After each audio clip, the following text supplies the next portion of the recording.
11 times, grandmother of Erica Garner, who also fought so hard for justice for her father's death. And that does it for our show. We have job openings, full-time news producer position here in New York. Please go to democracynow.org to apply immediately. Democracy Now! Is produced by Mike Burke, Renee Feltz, Dina Guzder, Nermeen Sheikh, Carla Wills, Laura Gaddis-Diener, Sam Alcoff, John Hamilton, Robbie Karen, Honey Masood, Tarina Nadura, Nat Needham. I'm Amy Goodman with Juan Gonzalez. Thanks for joining us.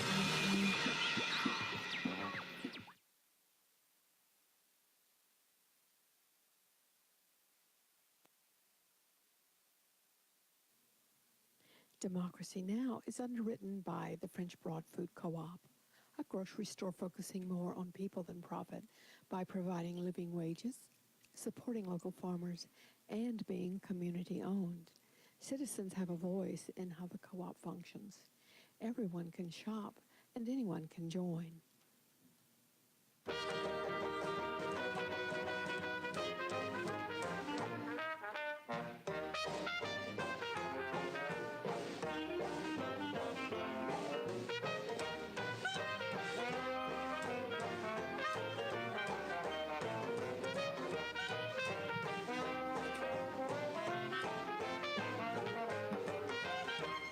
You're listening to WPVM LP, 103.7, Asheville.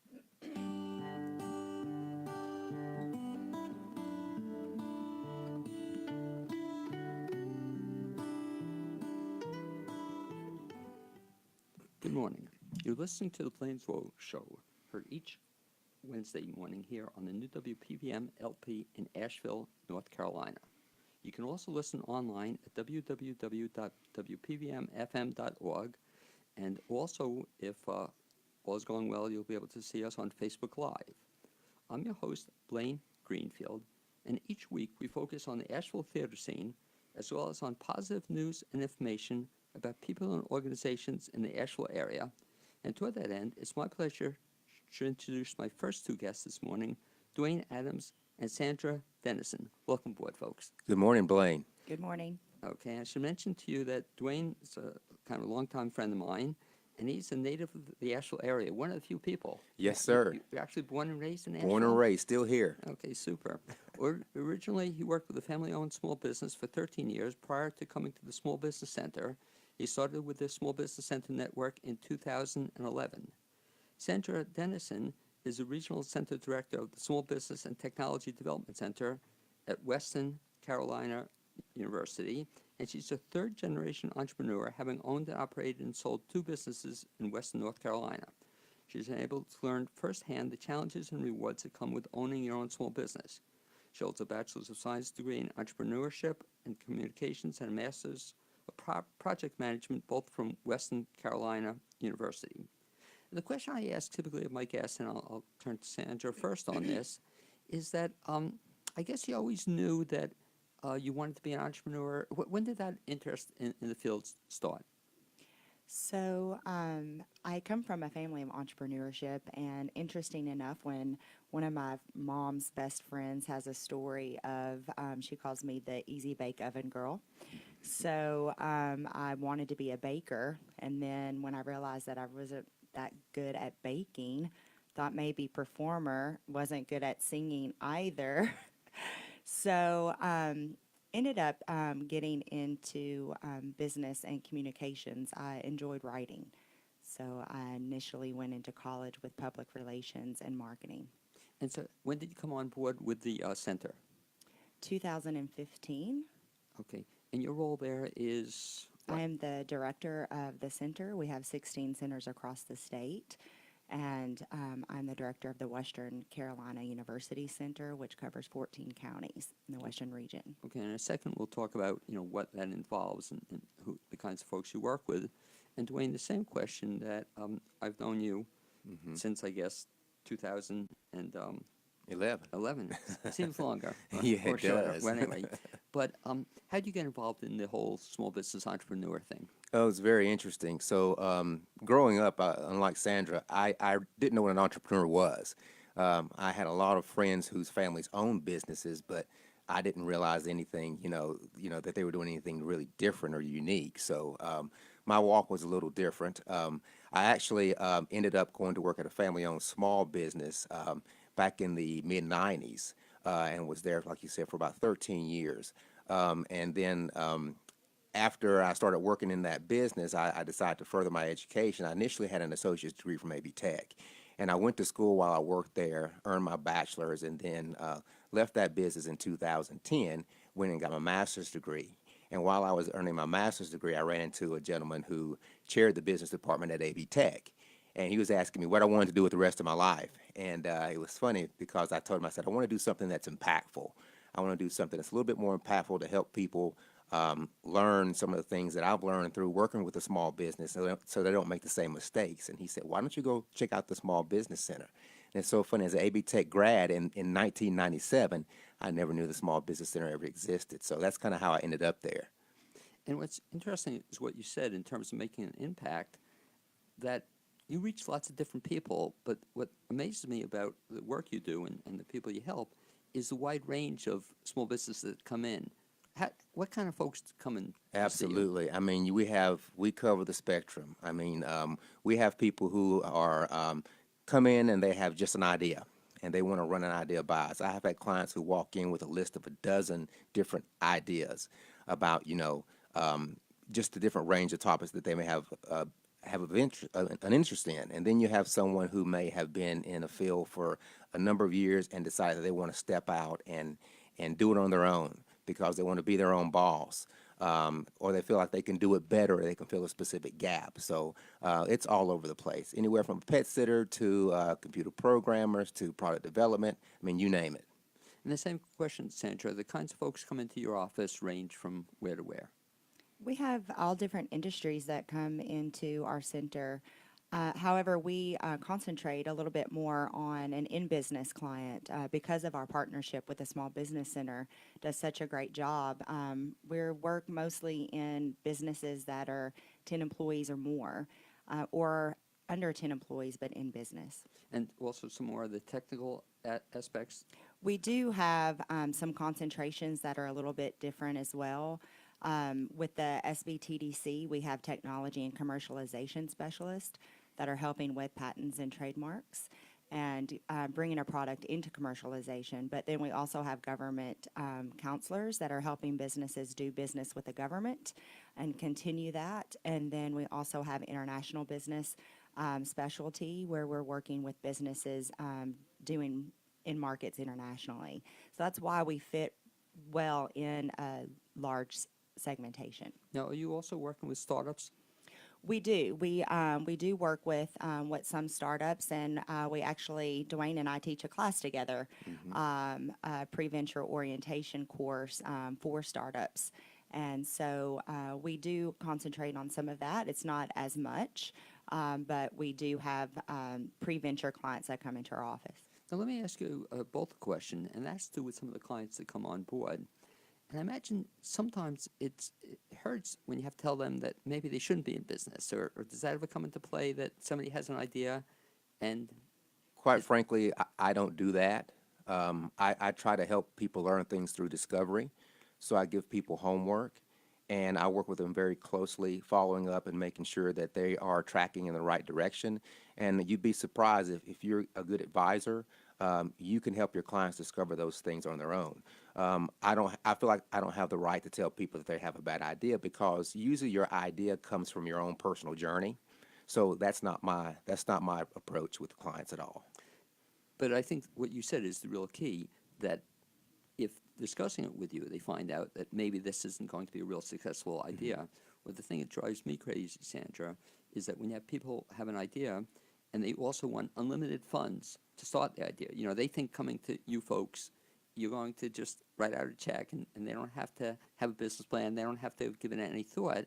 I guess that's what you make them go through, the process, that there is some homework to this. You just can't do it overnight. We do. And I think that's what Dwayne's talking about when he says go through the discovery, because we're doing financial analysis, going through market segmentation. Is there a customer out there that's interested in your product? And then do you have the money to continue the project? And so we're working a lot with loan packages and that discovery with the client on whether or not it's feasible for them to open this business and it's sustainable. And most of the time, they do figure that out on their own through the counseling sessions. But there have been times when you kind of have to have a little bit harder conversation if they're not getting to that point. Do you find, too, when you're working with them, that some of them are really interested, willing to do the homework, but I know when I work with a client, and I do some work with Dwayne, that when they don't take any notes and they're not doing anything, they never get back to me. I mean, does that happen, too? They meet with you once and then you never hear from them again? you It have that at all? does.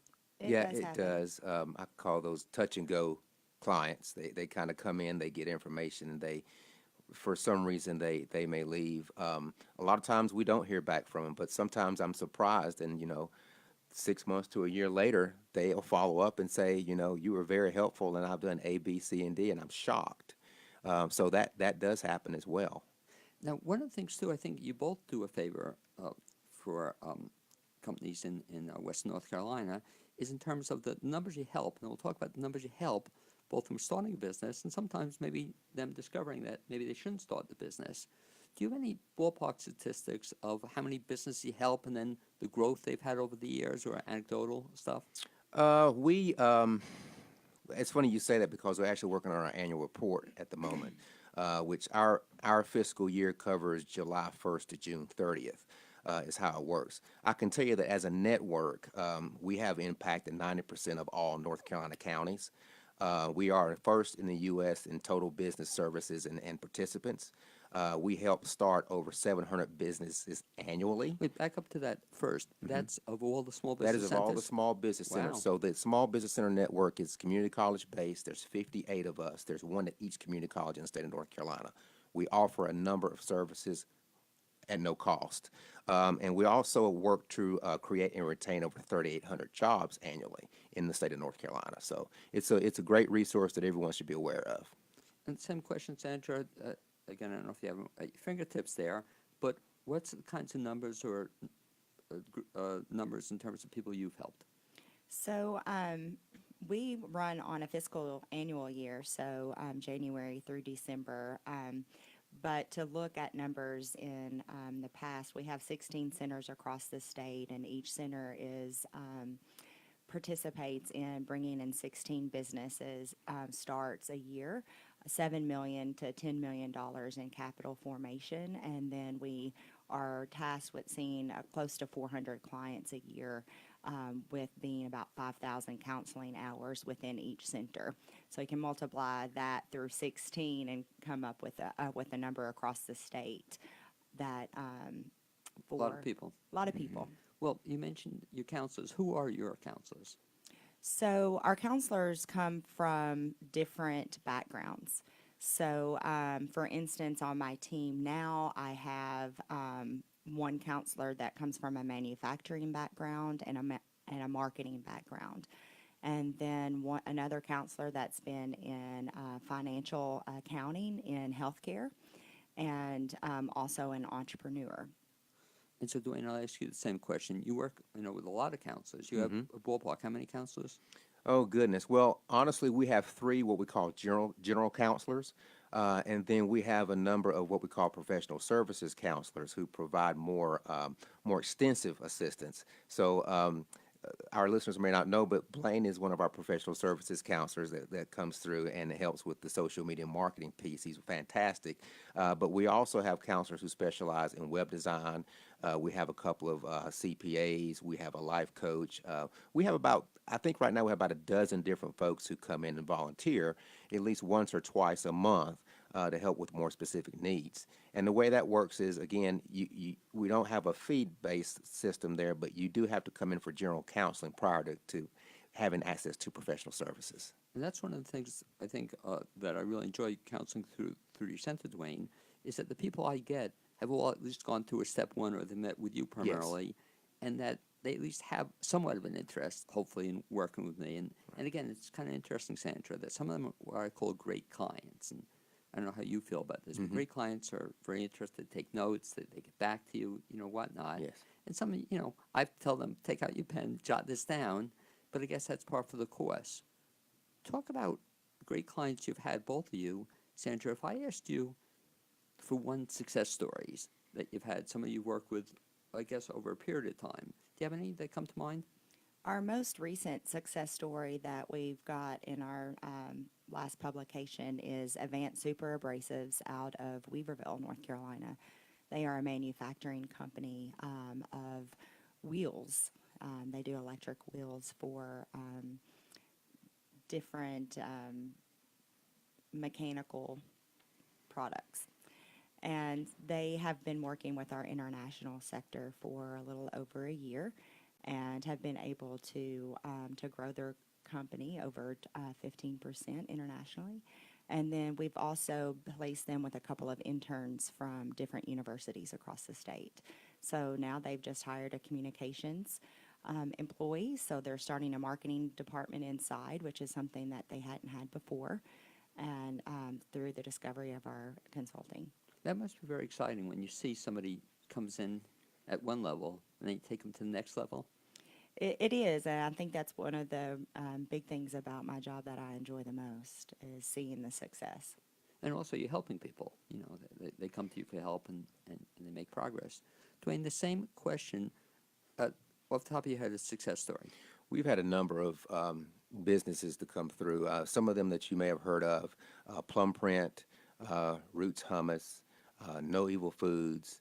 It's funny because I'm working with a new business now. It's a gentleman who's an inventor, and actually been working with him and collaborating with the SBTDC folks at the Rapid Center for in getting his prototype developed. So he's his name's Daryl Thomas, and he's got a great product that's going to be hitting hopefully the market very soon. But it's I can't give you too much information about it, but it's been a real learning process for everyone involved. And that's one of the things too I want to stress too is that we are general counselors, and one of the things that I really enjoy most about working with clients is the fact that I can learn as well. And so helping people like Daryl move forward is just fantastic. So. Dwayne, talk about something else you offer in your building, again, that some of your clients actually stay in the building, or they have their offices in the client, in the building itself. What's all that about? Now, that's a separate, kind of a separate piece for us. That is the incubation program. We do have an incubation program where we house, if you will, a number of businesses. They actually come in. They come in initially as small business center clients. So everyone comes in as a small business center client, but only about 5% of our small business center clients actually incubate. Right now, we have about 25 businesses that are incubated there, and those folks are they sign a yearly lease. And the whole idea behind it is kind of we kind of work with them until they're at a point where they're ready to graduate, if you will. And by that we mean they're ready to go out on their own, and they're sustainable, and they can pay the fixed cost and do the customer service piece, and they have the capacity to serve the client's needs and that sort of thing. So we do have that available as well. I think that's pretty cool too, in that at one time it was 3 years or something that they're supposed to be up in there, Yeah, and get out within 3 years. It's kind of shifted around. When I first got there, I think they initially signed a 4-year lease where they could actually expand it another initial 2 years and be a total of 6. And then we went to like a 3-year model, like you said, and then now we're on a year-to-year basis, and that gives us more flexibility.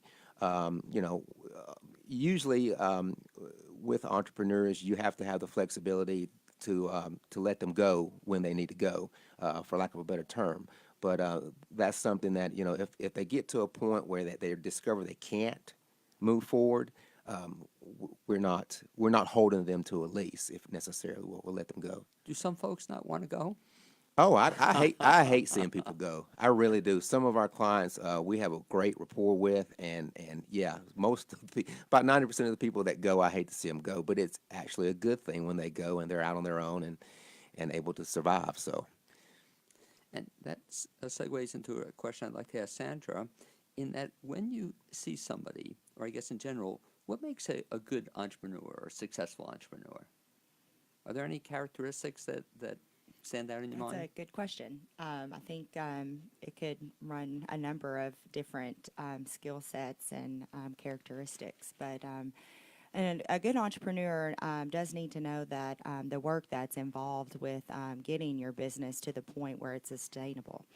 And so I think, having a characteristic of being able to be a hard worker, and being able to see what you're good at and what you're not good at, and hire for the things that you're not good at, and then be able to listen to others and what some advice that you may get. Maybe have a good mentor, and take some advice from them when needed, and then be able to see, your work and your success and what it can bring to you into the future. Also, I think it's important whenever you start to understand what it is that you're wanting to get out of your business and your entrepreneurship. So, do you want to create a legacy? Do you want to create something that is good for your family at the time? Do you want to leave something to your children? Do you want to sell the business after so many years and go travel or move somewhere else? So I think it's important to know where do you want to see the business, and be able to work hard at that, and then be able to listen to some good mentors around you. And you raised a good point, too. You mentioned with respect to the financials, that I think some people have to look at this very seriously, because what they want to get out of it, they want to make a living, yet what really upsets me sometimes is that they never pay themselves, that they work, the equivalent of an 80-hour week, and they're making maybe $2.37 an hour if they look at the financials. And I guess you help them look at that. We do. It's so especially if we have a new business that comes in and they're putting together their business plan and their financials, and they don't have a line item where they're paying themselves. So that's a conversation. Do you ever want to pay yourself? Is this something? And if you don't, then you have some good money to back you, or you're just not thinking about it, and you'll burn out pretty quickly. And what's frustrating to me sometimes when I see clients is not only do they not pay themselves, but they also don't have money or think about having some money, for example, for marketing. They just think it's going to happen, and you have to think about it. You have to plan it out. You do, and so that is a big piece of the conversation with our clients, is looking at those different line items and exhausting what it is that that's gonna cost you through your longevity of your business. Because what amazes me in the Asheville area is that sometimes I'll see a business, and within 3 months they're closed. And I can think of 2 specific restaurants. They open, and in 3 months they're gone. And how can you open a business, plan a business that way? Well, you can't. Yeah, well, exactly. Yeah. It's not sustainable. And that's what's great about the Dwayne and I's organizations, is that we're having those conversations before you open your doors, hopefully, and before you close them, hopefully. And so a large part of that, from what I see, is that they're not exhausting that financial list, and then they're not thinking about the working capital that they need. So they may need $100,000 to start their business, but then you need 3 to 6 months of working capital to keep yourself sustainable and paying your bills.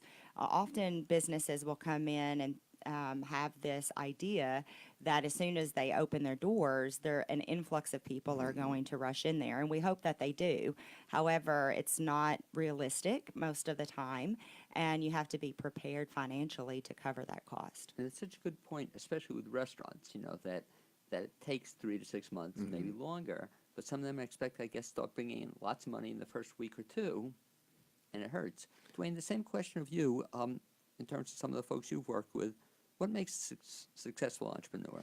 One thing I'll say real quick, when you talk about working capital, that was great that Sandra mentioned that. It's because there's a number of businesses that they're low margin businesses, so they have to have working capital, because it's just so hard to build up the volume that you need to build up so that you can be sustainable in the long run. But anyway, what makes a good entrepreneur? The willingness to think outside the box and try new things is very important.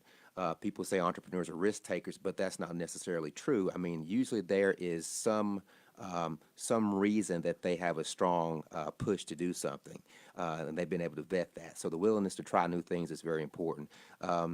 And having a conscious understanding of the external environment and how it relates to your business, how something that happens with a supplier can impact your business in the long run, how something that could happen overseas can impact your business in the long run. Those are all things that are very important. So they're never comfortable in the business, and they're always thinking outside the business is very important. And also having the ability to pivot the business model. so that it can remain relevant. So we've seen a lot of that with technology over the years. A lot of businesses that have not been able to adapt to technology have been on the downturn. And there's something to be said for that as well. So trying to be innovative is extremely important. Interesting you mentioned the pivot thing, and I think about the example of Amazon, for example. And I was reading an interesting article just the other day about Amazon had the special, was it Monday or something, was the Amazon specials. Yeah.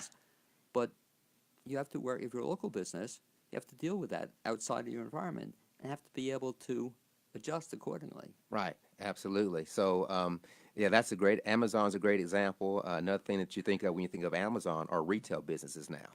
So, I won't name any names, but some of your retailers are really suffering now because it was all brick and mortar, it was all inventory, and they're going, what do we do?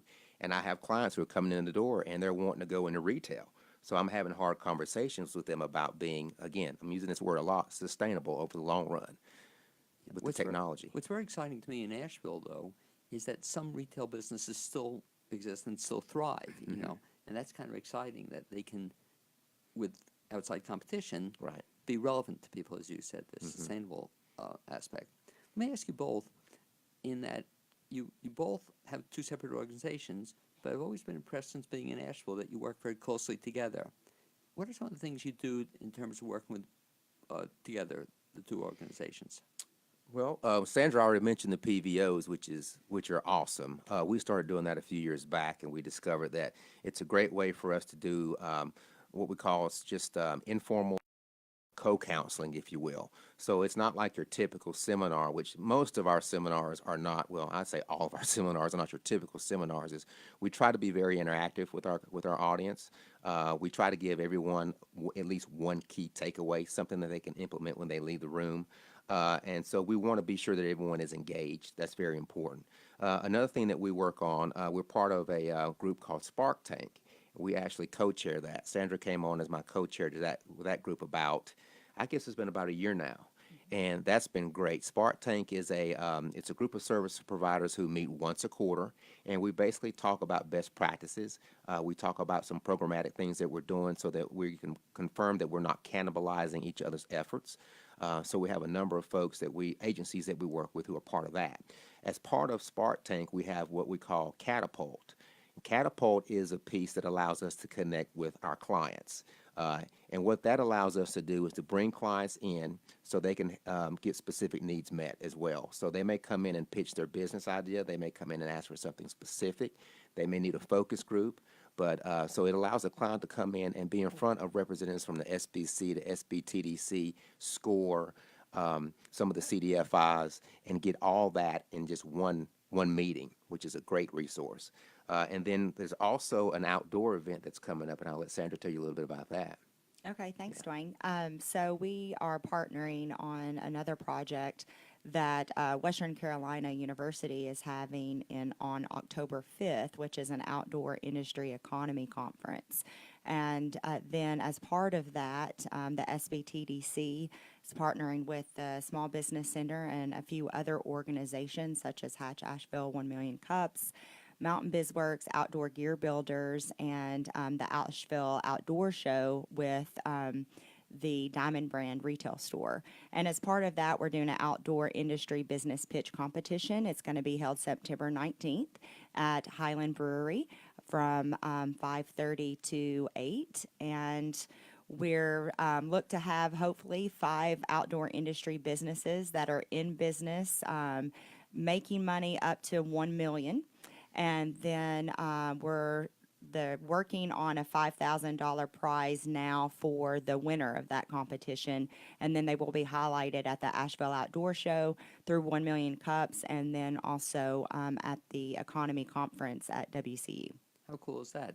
And at this event, then, they'll have how long to make their pitch? 6 minutes. Okay, and they have to convince this panel of judges and whoever else is there that. So there will be a panel of judges that will be voting, and then the audience will be able to vote as well. Okay, and then and they're voting on what? What's the most logical business, or what's the best pitch they've heard? So it is a number of different criteria. Mainly the point is that they're getting across that the money that they're going to use as part of being a winner of the competition is going to move them forward through a marketing effort, through a product development effort. And so the audience and the judges need to see whether or not this business can take this money and use it to an advantage for the economy. And just, I guess, the idea of having to go in front of this audience, even if they don't win the top prize, that's probably a great experience for them. I think so. It's going to be a good marketing piece for the business, and also to get out in front of others to show what their business is and what their product is, to bring awareness, and then also give them some experience to get up in front of an audience and talk about their business and their product. Sandra, if anybody wants to find out about that program you just mentioned or anything else at the SBDTC, what's the best bet? So for the SBTDC, it's sbtdc.org. You can go to our website, go to locations, and find 16 centers across the state to fit the region in which you live. For the outdoor business pitch competition, it's outdoorbiz.com, and that is going to be going live today. So check it out. Okay, Dwayne, the same question. If anybody wants to find out about the Small Business Development Center, what's the best way? abtech.edu/SBC. You can also reach me at Dwayne, D-U-A-N-E-C, Adams, A-D-A-M-S, at abtech.edu. And you can also follow us on Instagram at abtech Small Business Center. Okay, I'd like to thank you both for coming on for this first half hour of the Blainsville Show, and also for the great work you do for the community. Thanks a lot. Thanks a lot, guys. Thank you. Okay, and as Dwayne and Sandra work their way out and play musical chairs with my next guests, what I'd like to do is just mention a couple upcoming events in the Asheville area that you're invited to. One is Stories from Mothers of the Brides, and that's written and directed by Doreen Blue. That'll be on Thursday, July 19th at 6:30 p.m. at the Hendersonville Library. And that's in Hendersonville, downtown North Carolina. You'll hear a sample of 18 monologues ranging funny to sad from the 25 originals. Women react to the dresses they wear for their daughter's wedding. Also, Brevard Little Theater is hosting a cabaret, Broadway cabaret, July 19th to the 22nd. And that's being produced and directed by Mark and Sandy Thompson. And it's Cabaret for a Cause. For tickets and reservations, call 828-884-2587. That's 828-884-2587. And lastly, our guest from last week, Kimberly Hughes, is involved in a program called Feminine Faces of God. And she'll be singing at it along with several other folks. And that's going to take place on July 22nd at the St. James Episcopal Church in Black Mountain. And I don't see a website there, but the best bet, I guess, you could just look up Kimberly Hughes on Facebook, and you'll be able to find information on that. It's now my pleasure to introduce two friends of mine, and they are Ellen Pappas and Ruth Planey. Welcome aboard, guys. Hey, good morning. Hello, good morning. Okay, and these are two people that are very, very talented individuals, but I should mention what they're going to be talking about today is something they've been working on very, very hard over the last several months, and that's something called the Happy Together Review. And I don't know if I have Ellen's bio or Ruth's bio in front of me, so I'll just tell you what I know about the two of you. And Ellen is I like the good stuff. Ellen's a singer, performer, director. We could name several other things about Ellen Pappas. And a redhead. And a redhead. Okay, that I should know. And Ellen, let me ask you the first question, and I'll turn this over to Ruth. How did you become no? You don't have to tell how you became a redhead. But you have a whole history of music for a long time. How did you get into music? I got into music probably when I was in middle school. I used to love listening to music, and I got my first guitar when I was 11 years old. It was a Christmas present, and I remember the Beatles had just come over, and we were just hearing their music. And the very first song I learned was 8 Days a Week. And I was so excited that I could play it and I could sing it, and that was the beginning of it. Took off from there. And then before you came to Asheville, I know you had a successful career. You were in New York. You were an entertainer for a long period of time, and you were in rock groups also. I was in a rock group called Cheyenne, and we did a lot of up and down the East Coast, a lot of rock and roll. Got to play and be lead on band for Journey and for the Grateful Dead, and yeah, we rocked and rolled. And what's so cool about it, and we'll talk about it in a second, is how it ties into what you're doing now with this Happy Together review. But before we talk about that, let me just turn to Ruth. Same question. I don't know your background as well. All I know is that you're a very talented singer. You're very talented. Thank you. Play the Oh, the upright bass. upright bass. Yeah, which that tiny, tiny instrument. exactly. And you didn't bring it with you today. No, gosh darn. Okay, but it's just it's so cool listening to you play Oh, that. thank you. And then I've had the pleasure of hearing you sing with Ellen several times. And when did you start your musical journey? Oh, I'm a real late bloomer. I didn't appear on stage at all until I moved to Asheville, and I was 60 years old.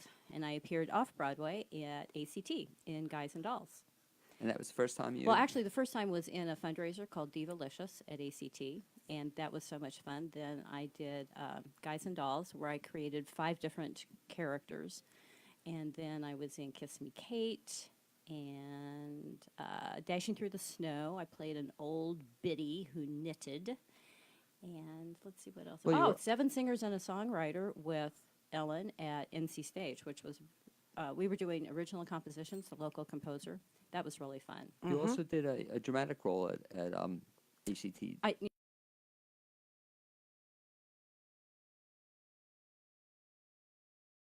I had to take a double take when I saw That's you. right. The best part was that people didn't recognize me. It was great. Exactly. They didn't know it was me. She was brilliant. No, she was in the role. And then somehow the two of you hooked up. And talk a little bit about that process. When did you first meet Ellen? Oh, and well, what got you into we took an performing? acting class at ACT together, and then we were both in the Reuters Singers. Ellen had been involved with that for a while, and then I joined up for a season, and so we kind of connected there. And then we took another acting class at the Reuters Center, and then we liked to sing, and we found that our voices went together really well. And that for 7 Singers and a Songwriter, I know when Dave was looking for another singer and he needed somebody who was a soprano, I knew that Ruth sings the national anthem at the tourist games, and I said, if you need someone who can really belt it in the soprano range, Ruth is the person. And she was brought into the cast, and yay. And that was a thrill for me, too. I remember I saw the both of you sing Yeah. the anthem at tourist Oh, yeah. game. How many times have you done that? We've done as a duo twice, and then I've done solo 3 or 4 times. Wow, is that exciting? It is. Yeah, everybody should go and audition to sing there. There's no reverb coming back at you, so it's a great stadium. You're looking at the flag, and even if you don't get picked, it's just very thrilling to sing the national anthem to your flag. Something else you both do, too, and I just want to talk a little bit about that and how you got into it, but you also perform at nursing homes and dementia centers, I know. And what got you started doing that? Well, I was doing poetry reading for a group called the Autumn Players, and I noticed that sometimes the poetry did not keep people awake. And so I went to the people who were running this, and I said, how about we do some music? Because I have a friend who sings, I sing, and we can pull something together. And our first show, was it a Christmas show, Ruth? Oh, I think so, yeah. Was a Christmas show, and we went and performed it, and it was the first time ever that the room in this adult living center was packed.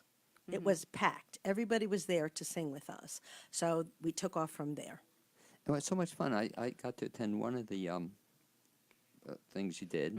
It was just so much fun to watch the people involved, because one of the things you do, and you're so good at this, you try to get audience involvement. Yes. Oh, yes. Yeah, we pick songs that people know, and for our holiday songs, our holiday spectacular, we pick things that are all-inclusive, and sometimes we change the words a little bit so that it takes in anybody and everybody's holiday. And so that is a perfect lead into one of the things we'll be talking about today And that's an upcoming show you're going to be doing, the two of you, with some other folks as well. I think it's called the Happy Together Review. Well, I know it's called the Happy Together Review. And Ellen, what's that all about? Well, the Happy Together Review is centered around, and I'm going to say it, what Blaine calls the greatest rock and roll song, Arguably. arguably the greatest rock and roll song ever written, Happy Together. And we love the song. It's great. It's great. So this whole review is music from the 50s, the 60s, and the 70s, all happy themed, things to make us laugh, things to make us smile. Things to make you think about. Yeah, and so we've got a cast of 5, and this is what we do, is we're going to be singing and asking the audience to join us, singing and dancing. It's going to be a blast. And one of the things that Ruth really impresses me with ties into one of the songs you'll be singing, that's Lollipop. And I think if you can mention, Ruth, I don't know if it's a secret, but if people go to this event, they're going to learn a very valuable skill. Yeah, they are. Yes, they're And going to learn how to pop. Okay, isn't that amazing? Can you do that? Okay, I won't test my See, ability to we're do even that. in same pitch. Yeah. Okay, is that, no, by the way, are we singing Lollipop today? Oh, Yeah, No. I think so. Oh, I don't know. If would you, we're would on you some like a plan. quick I'd little love it. version of it? Just give a sneak preview of what you'll be hearing and listening to. All right, a little a cappella here. Missing a few voices, but We're that's missing fine. we're missing 3 other voices, but Ruth and I can do this.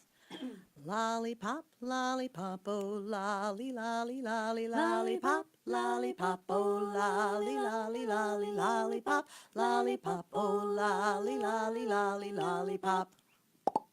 Ba-dum, bum, bum, lollipop, lollipop, oh lolly, lolly, lolly, lollipop, lollipop, oh lolly, lolly, lolly, lollipop, lollipop, oh lolly, lolly, lolly, lollipop.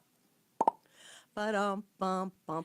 Call me baby lollipop, tell you why. His kiss is sweeter than an apple pie. And when he does a shaky rockin' dance, man, I haven't got a chance. I call him lollipop, lollipop, oh lolly, lolly, lolly, lollipop, lollipop, oh lolly, lolly, lolly, lollipop, lollipop, oh lolly, lolly, lolly, lollipop. Lollipop. Lollipop. Woo, popping. Now, Ruth is really pressing it because I saw her as we're doing that song. You're not only doing the pop, but you're also snapping your fingers. Oh, and, I was a whole percussion section. Yes, I was. and so are people going to have to do this too, or it's optional? It's optional. Okay, but It's you'll optional. show them how to snap their fingers Yeah. as well. Yes. Okay. They will learn so many life skills by coming to see the Happy Together review. But what's so cool about it, Ruth, is that all the songs, and we talked about this off the air, that even if it's not from their generation, almost everybody knows. And I think, Ellen, you can talk a little bit about that. Ties into the one song when we first did it in rehearsal, and talk about the woman, the girl who The saw little it, girl. and you were just singing, and she knew the song. Well, Ruth and I wanted to test out the acoustics in the space, and so we went up on the stage and we were singing, and Oh, the little girl. Yeah, she's, Dagny. what, 6 years old. Dagny, Jumps up on stage and starts singing with us. she knew the lyrics, and she was up there boogieing with us and singing with us. And so the one thing that we're doing is making sure that the music that we are doing is known by everyone. It's very common music. It's very familiar music. People will sing and dance with us. And quite frankly, if I see my friends in the audience and they're not singing, I'm calling them out. Also, talk a little bit about the talented cast you have, too, that's going to be engaging everybody in this activity. Well, we're lucky enough to have Carol Dermott. Carol Dermott has appeared in Forte, at SART, at the Masonic Center at 35 Below. She also was Frau Whatever. in Young Frankenstein at ACT. Very, very talented. We have Ryan Garcia, formerly Ryan Hesenius, just got married, Ryan Garcia. He was in Naughty But Nice at 35 Below, great singer. Philippe Andre Coquet, he has directed and appeared in Guys and Dolls at the Hendersonville Community Theater. And then Richard Schulman is our musical director, and he has recorded 26 albums of his own. He's our keyboardist, and over a dozen recordings for other people. His recordings are meditation music oriented.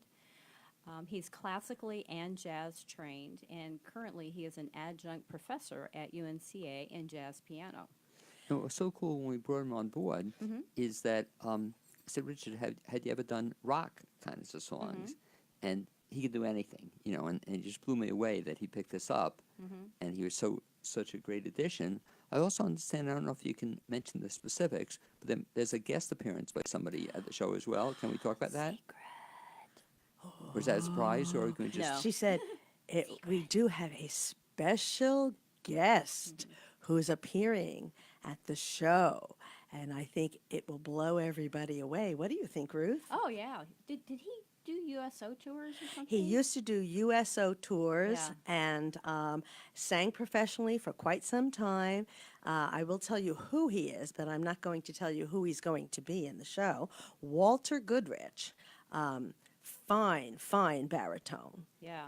He doesn't need a mic. He fills the room with both his voice and his presence. And as Ellen said, we're keeping it a secret as to who he will be performing as, but maybe we'll just give a hint that he may also be bringing some peanut butter and banana sandwiches.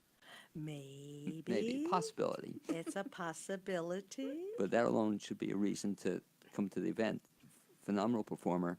Also, I should ask Ruth, if I can, can you share some of the other songs? Then we'll one or two others as well. But what are some of the other songs you'll be singing? Well, when you so kindly treated us to pizza and we had our first brainstorming session, we sat there and everybody came with, like, you know, their own little list of songs that they wanted to suggest. And Ellen is just amazing at this. I mean, she knows, I think, every song that's been written, published, sung. At She some lies, time. but I like it. No, this really is true, because people would go, well, you know, there's this such and such song. She knew the title. She knew she could start it off immediately and just start singing, and she's always in pitch. And what we purposely did was to try and find songs that, if nothing else, people are going to know the chorus. So they're going to be singing along. They're probably going to be singing along to the first verse, and every time the chorus comes up, and maybe we can urge them to just keep on singing, but they're going to be moving in their seats and stuff. So we're doing Feeling Good and 59th Street Bridge song, otherwise known as Feeling Groovy. Feeling groovy. California Dreaming. Yeah. Happy Together. And then, what's that song I'm doing? Don't worry, baby. How many songs total? About? 24? 20, 25? 25 songs. Because one of the tough things, I guess, Ellen, you as director of the show, is at the meeting you talked about, there may have been 40 or 50 songs. Oh, there were 75 on the list Well, originally. Initially, and then I'll sometimes say to Ellen, what about this song? What about this song? And maybe we'll save those all for the second showing of this, or the second year we do this, that I think you could go on this for a bunch more years. Well, I think when we do this again, we're going to pick one era, because there's so many songs from the 50s and so many songs from the 60s, so many songs from the 70s, that we've tried to kind of find a balance between each of those periods. But we could easily, 25 for each. What do you think, Ruth? Oh, yeah, because, like she said, we're doing a variety, so there's some ballads, there's some slow ones, there's some songs for you to think about, there's some peppy ones, there's some silly ones, so it'll keep the audience entertained. And in terms of peppy songs or almost silly songs, I think the key is, you said, not only keep the audience entertained, but also involved. I know another song you're doing is Tequila, and talk about how the audience is going to be involved in that one. Oh, you know, the lyrics on that are really hard. They're really hard, Blaine. Let's see, it's like one word that's what? I can't spell. 7 letters? 7 letters. Okay. And we're teaching them that other skill. They're going to walk out knowing a song. Knowing a song, and not only that, And some learning local, how to play a musical instrument. and that instrument is the kazoo. okay. And we can encourage people to bring their kazoos. But if Yes. you don't bring it, we will have a small supply of kazoos. So if you're willing to get up, you don't even have to get up, but you be in your seats. They can play the. They can be part of the band. Oh, no, I'm coming out into the audience, and if you have a kazoo, you're up. Oh, that would be too cool. That's your cue. Now, fortunately, they don't have to bring a guitar, and I'll ask Ellen to get her guitar now. But they don't have to bring a guitar unless I guess they want to. Or can you imagine if somebody brought Oh my gosh. a bass with you? But one of the things we've asked Ellen to do with Ruth is you heard the one song, Lollipop, and hopefully you can remember the words to that.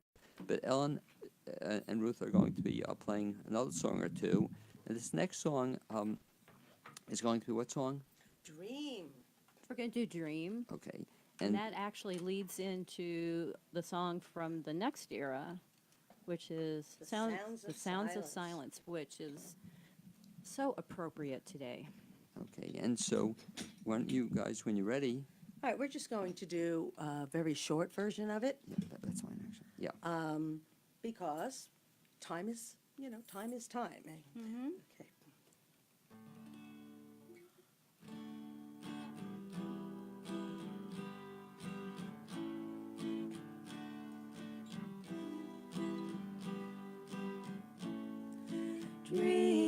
Dream, dream, dream, dream, dream, dream, dream, dream when I want you in my arms, when I want you and all your charms whenever I want you.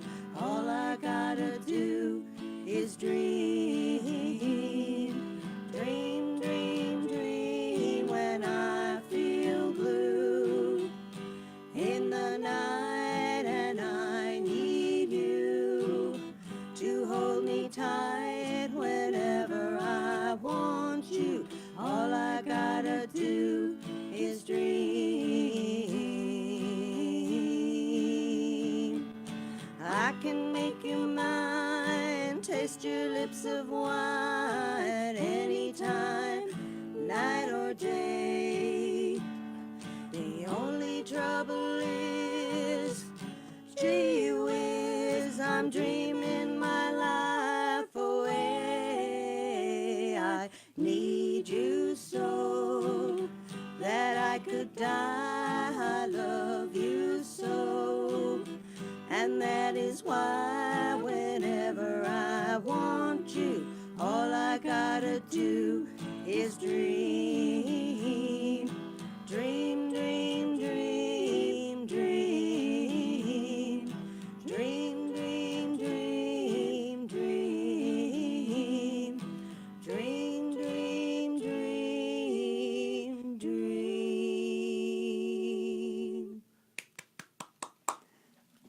Whenever I hear that song, that was Everly Brothers, right? Wasn't Yes, Everly Brothers. it? And whenever I hear that song, almost all the songs you're going to be singing, I just kind of want to sing along, or I just kind of want to beat my feet.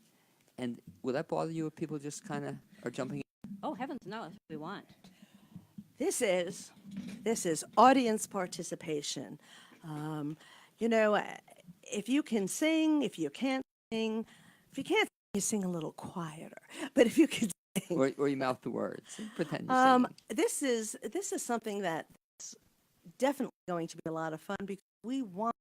Yes, Blaine's World. Blaine Green is our producer up there with us, rocking and rolling with us. And I know too, several of the songs are pop, so come back along those lines. Well, we'll mention too, we talked about it, but why don't you talk about where the show's going to be and how they get more information on it? The show's going to be at Atlantic Salt Theater at 02 Riverside Drive, North Asheville, which is just bordering on Woodfin. And if you want to get tickets ahead of time, and they are going fast, if you want your tickets, you can go to atticsalt.org. That's ATTICSALT.org. And scroll down to the Happy Together review, and you can purchase your tickets now. You can show that too. If you're watching on Facebook Live, you can see it. Oh, Very good. should I get closer? Great. Are you ready? Ready? Okay. There we go. And we should mention too, there's plenty of free parking. Oh, parking in the rear. Right. Parking in the rear. There is a act to enter. It'll be clearly marked, but tons of parking in the rear. And one of the things also you and I talked about, Ellen, when we set this up, but one of the things I really wanted to do with this review is to get back to the community. Oh, absolutely. Yeah, and so talk a little bit about this, and Ruth, feel free to jump in too. But essentially, we talked about this as a fundraiser for two very fine organizations in the area. And the one, Ruth, you can talk about Attic Salt is a theater company in the area. Just want to mention that. Right. Marcy and Jeff, and actually Jeff was in Kiss Me Kate with me. That's right. There is, and I just want to talk about the parking because I have a friend there, and so if you come through the front, there's a very ramp that they can use, and there's also a small parking lot across the street, and in the back there's tons of free parking, but if that would require somebody climbing some stairs. And so it'll be a fundraiser to benefit Attic Salt and some of the stuff they do. And Pisgah Legal Services. Okay. And again, Pisgah Legal Services, most people know, and we've had shows on the air about Pisgah Legal, but they just provide marvelous services for the community. And again, I think, Ellen, which is you and I met about that concept meeting, that was our idea. We wanted to give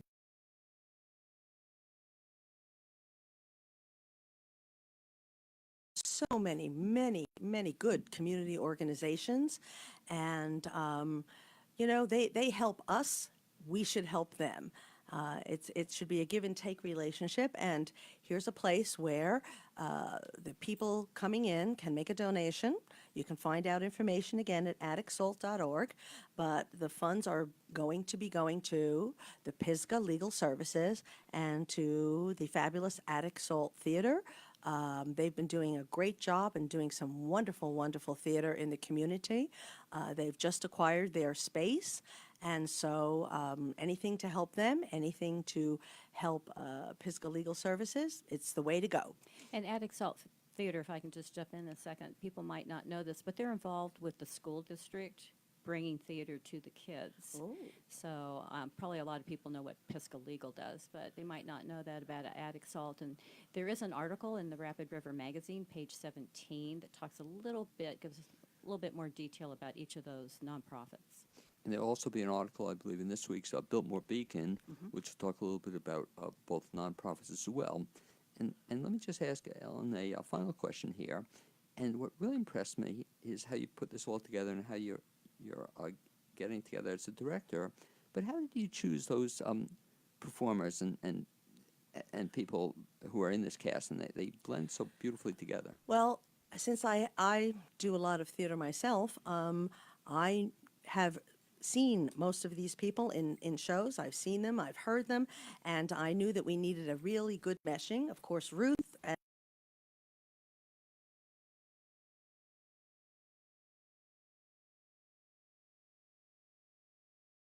brings a special talent to the table, and it's acting and singing and theater background. And also, I understand Rumor Central, there's even some tricycle activity in this as Oh, well. we have a special tricycle activity in this show. Uh-huh. Half hour on the Blainsville show. I love that. Just keep Thank that sign you. up. That's Thank great. you. Keep it up here. I'd also like to thank Dwayne Adams and Sandra Dennison for being my guests the first half hour. Also to Amy Prisnash, my producer, and to Zuzu Welsh, who provided the music you heard at both the beginning of the show and now be hearing at the end. Look forward to joining you next Wednesday at 9 a.m. here on the new WPVM LP in Asheville, North Carolina. You can also watch us, hopefully every week, on Facebook Live, and we look forward to seeing you 22nd This or the Sunday night, 29th. 22nd or the 29th. At 7 p.m. Okay, that would be fantastic.